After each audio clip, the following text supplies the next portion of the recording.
Hello, friends. Welcome aboard the Round Trip Stories podcast, where we share stories of moving around the world and back again, reflecting on the lessons we've learned along the way.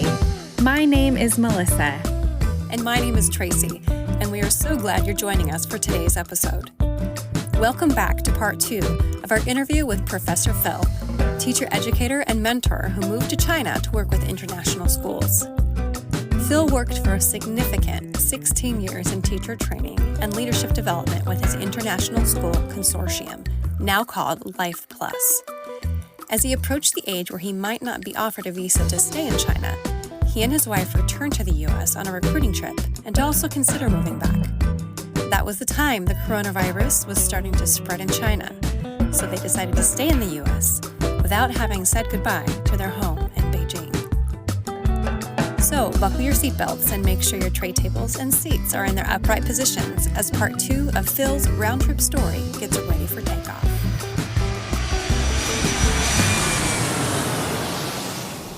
We're back for our episode 2 with Phil, who is a educator and also a teacher educator who spent a lot of years in China, and that's where we met. So welcome back, Phil. Thanks.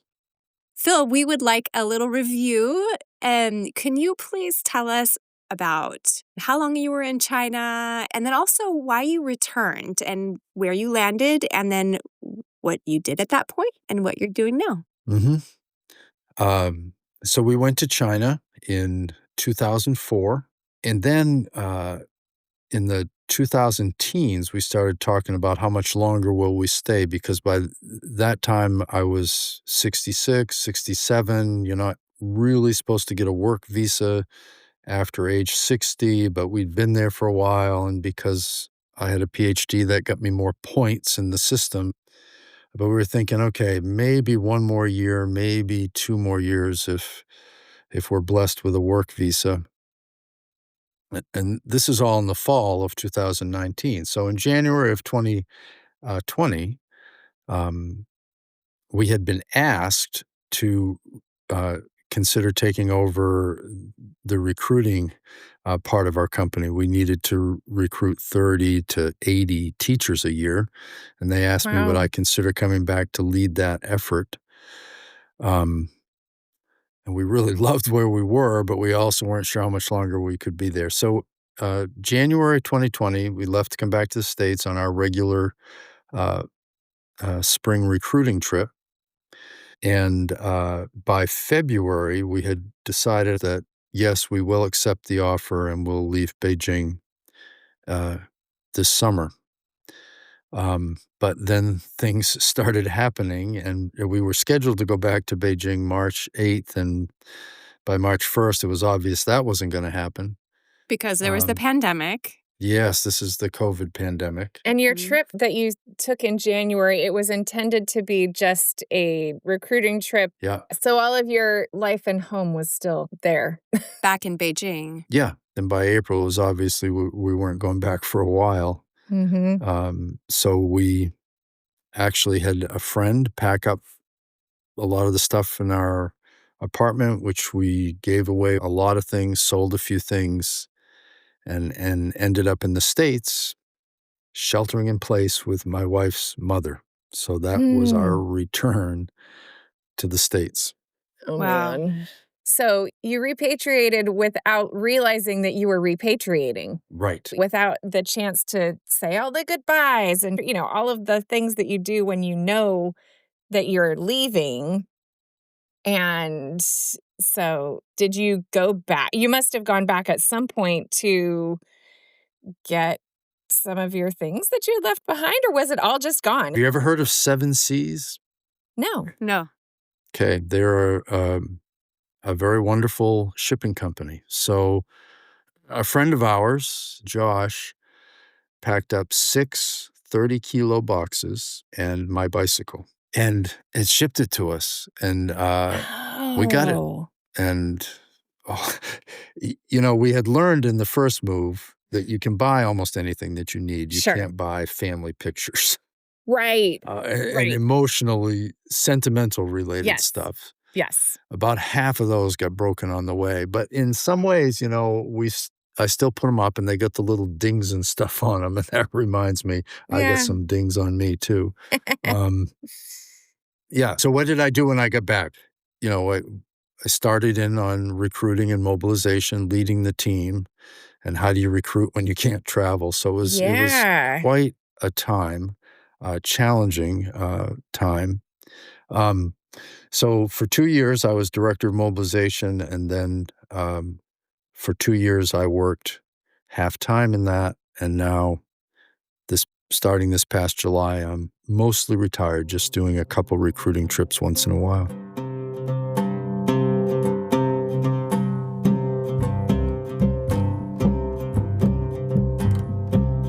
So, is there anything you want to add about what was hard about that reentry transition?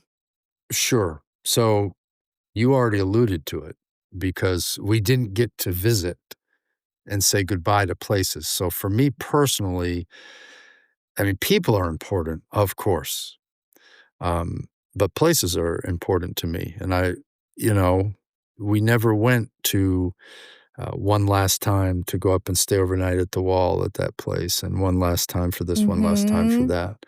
Um, we did stay in touch with a lot of our friends. We attended church in Beijing for over a year after we moved to the States through Mm. being on Zoom, so we kept in touch with people that way.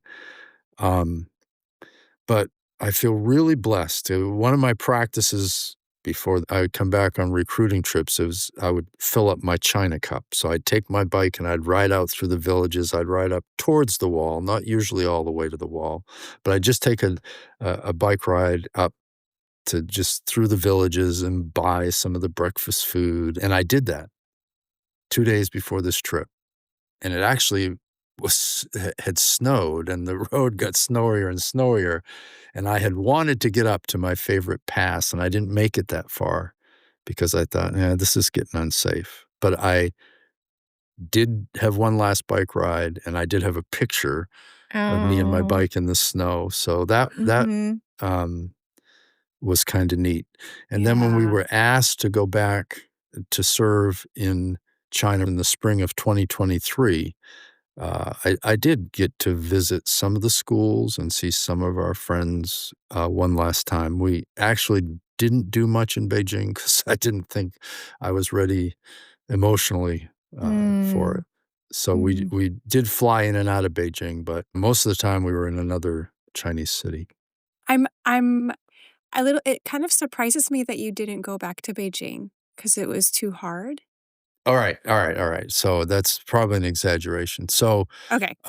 things were very different in North Beijing, Tracy. I mean, just all the restaurants that you would know are closed. Piazza Cafe, all these places are closed. Oh, There's so many right. fewer foreigners in North Beijing. It felt like a ghost town. Yeah. Um, and I didn't wanna, you know it would have been anticlimactic, I think, to go to the wall, and none of our friends were there, and we could have driven through our housing area, and maybe some of our old neighbors would have still recognized the foreigners because we were the last place we lived, we were the only, uh, foreigners in our very large, development area. Um So we didn't do any of that stuff. Because living in Qingdao, we bought our vegetables on the street like we always used to in Beijing, and we made friends with the vendors, and there were little villages I could ride my bike to, and we'd go down and eat at the little hole-in-the-wall Chinese restaurants or on the street. So we could do all those things we loved, but it's in a new place, and we're learning a new place, so that was exciting. Okay. So I didn't really feel the need, Mhm. to go back. I see. And part of it was that we were, I had a real job and it was pretty busy and I had to travel and they didn't have the motivation. We did decide that we were going to, because we were flying through Turkey, I mean, it's like 40 hours door to door. It was this huge flight. And we said, Mhm. we're not going to start in Qingdao. That just adds further. We're going to go up to Beijing the night before, stay at the Sino-Swiss hotel where we used to have our teacher conferences, Yeah. and then we'll go over and catch the flight back to the States. And so the hotel taught me that, uh, we had been their biggest customer. Some years we were their biggest customer because we'd have 3 or 4 conferences there with lots of people, Hmm. and everybody knew me, and, so I walked around to look for some of my old friends. Nobody's there. Nobody knows who I am from Adam. If our friends had been Yeah. there, we probably wouldn't have paid for our room, and they would have upgraded us and all of that, and I just thought, "You can't go back. It's not the same." And Yeah. I think especially in China that it changes so rapidly Yeah, too. I mean, even pre-pandemic, they yeah, were tearing down villages and yeah, building 30-story apartment buildings, and you wouldn't even recognize the landscape because of yeah, all of the development. It's just this rapid growth. yeah.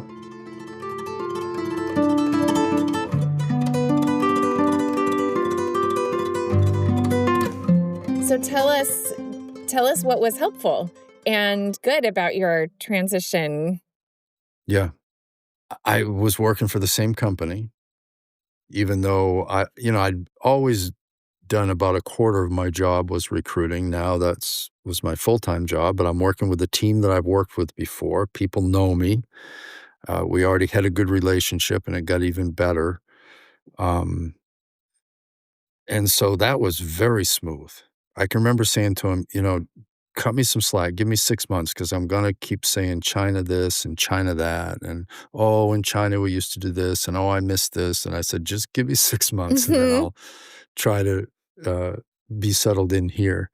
Um, so we had it much better than a lot of the people that got displaced, including teachers from our company, some that never, ever got back in. Um, we had a lot of people, um that had it much worse than us, so but it was still hard. Some of the things were hard. I liked living in a big city. My wife doesn't, but I did, and so I missed living in the city. We're living out in, at that time with her mother in rural New Hampshire, um, and yeah, there were just a lot of things to miss. Mhm. But it was not a hard we had it much, much easier than most people that we know. Mhm. And then through the recruiting job, I mean, we were still needing new teachers, not as many because there weren't as many people in school, but we got to meet some people that are just like, maybe it's a small exaggeration to call them heroes, but people that were willing to go to follow their call, Mm. to go to China in, late 2020 and into 2021 that, they'd have to go through 2 weeks of, um, quarantine before they could be received and helped by their team. So I got to meet a lot of people that I really respect and admire during that time.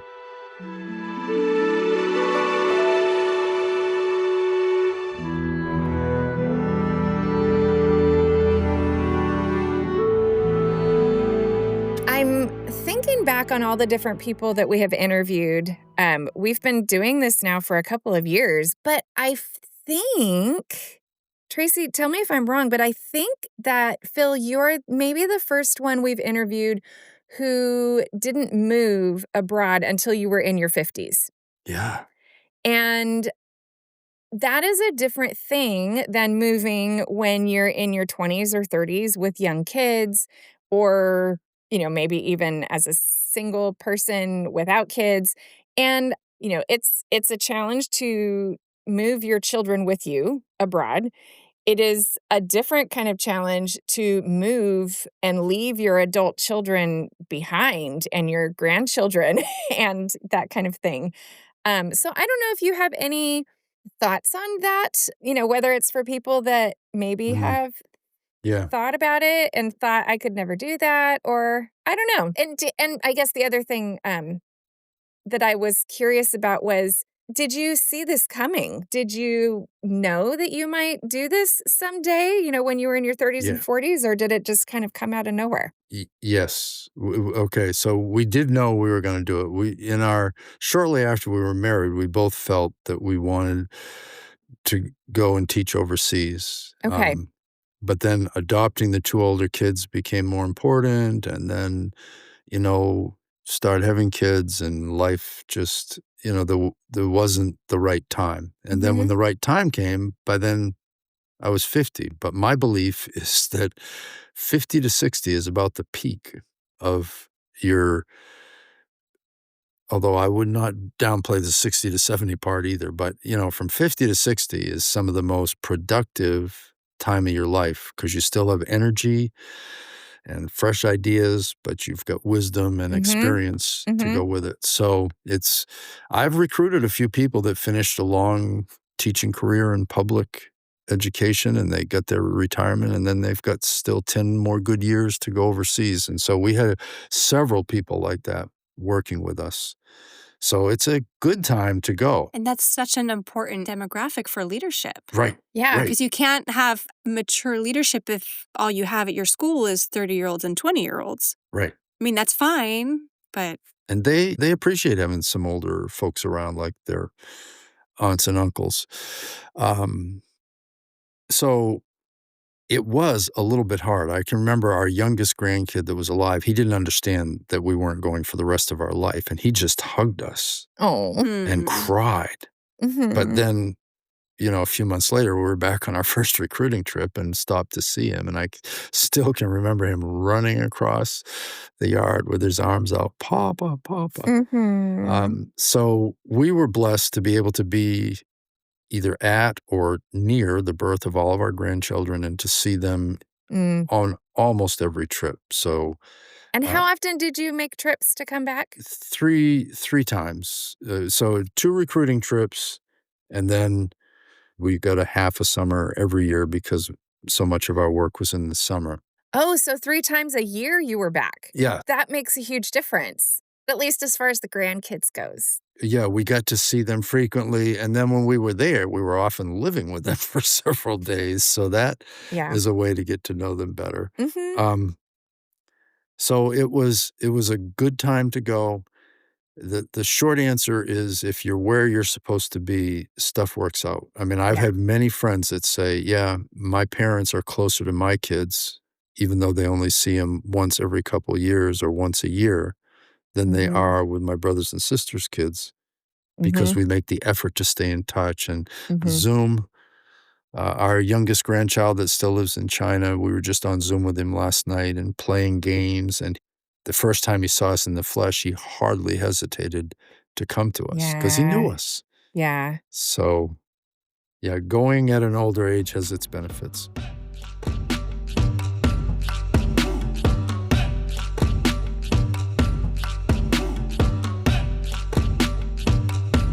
Okay, so our next question is something that we like to call our choose your own adventure question because you get to choose your own question from this list. So the first one being, what rhythms do you have in place which allow you to remember your time abroad?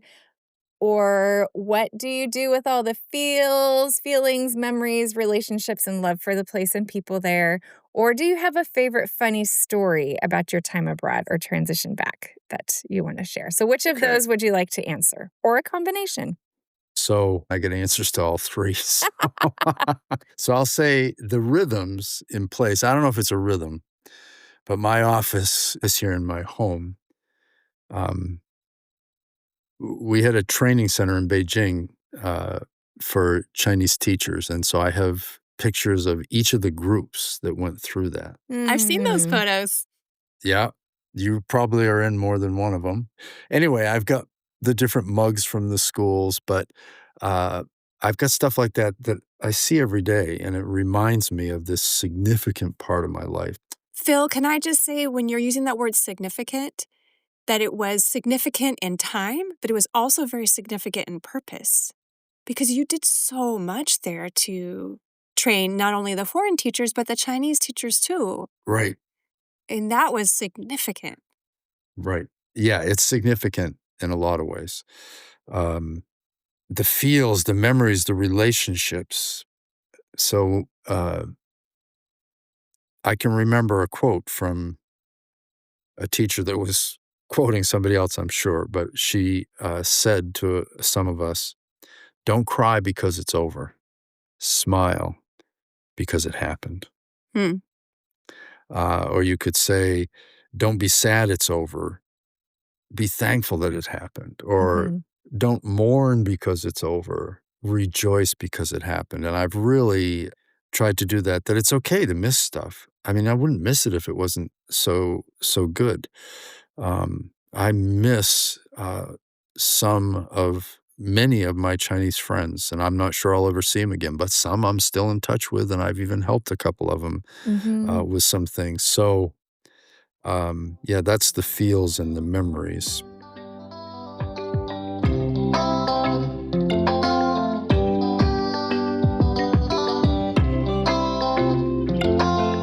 So, Phil, tell us a final story about how your time abroad continues to add value to your life now. So I'm still in touch with several of my Chinese friends. There's one that's looking for maybe a job in the States and get him or her connected. And um, yeah, there's other people that I stay in touch with. So there's still uh, ways that I can encourage people and help people, and being able to do that really enriches my life a lot.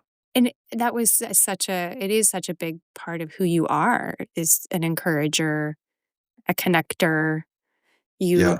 You give people opportunities to grow and and develop as leaders, right? That was the name Hmm. of the organization before. Mm. Leadership development. Yeah. Yeah, and Mhm. both foreigners and Chinese Right. nationals.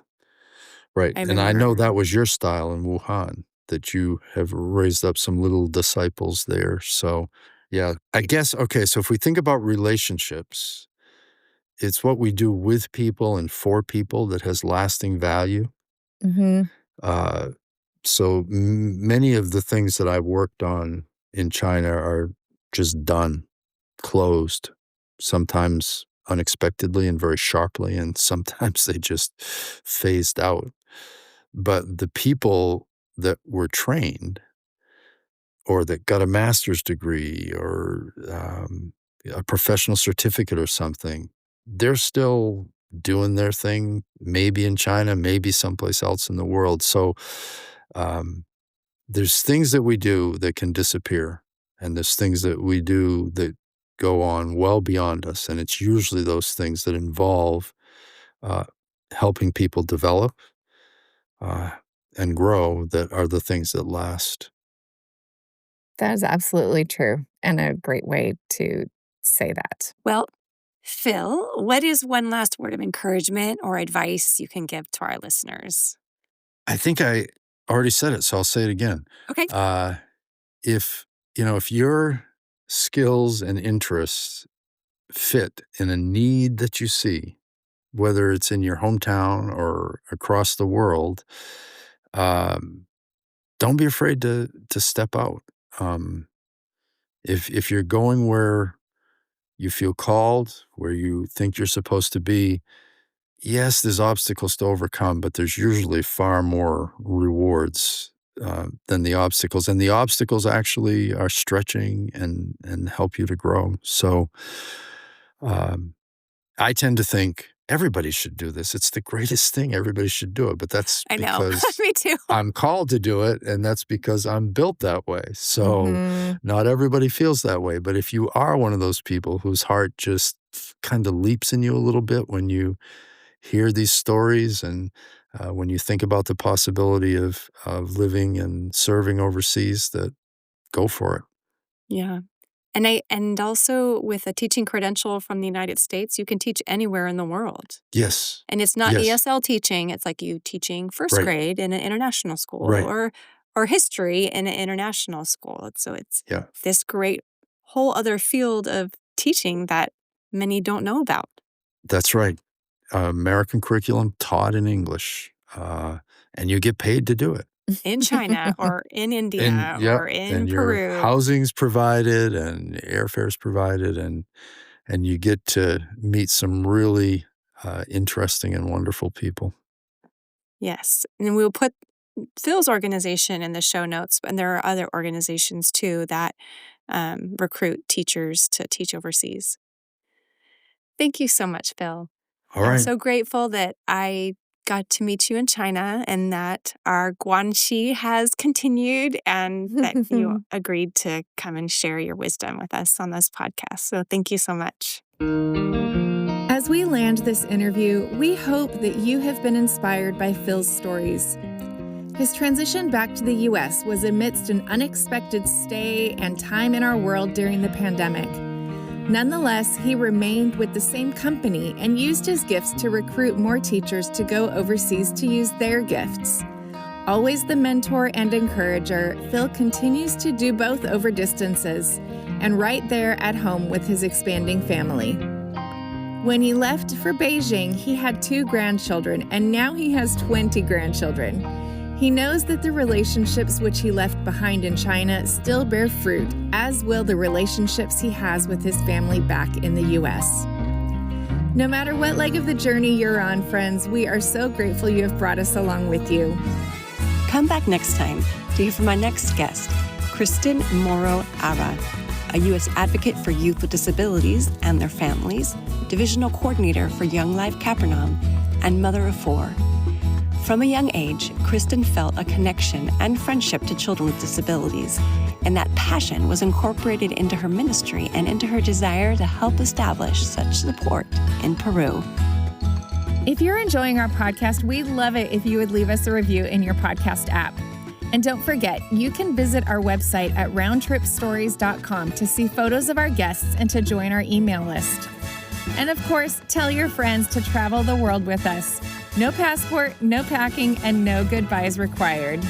Thanks so much for listening, friends. We'll see you next time.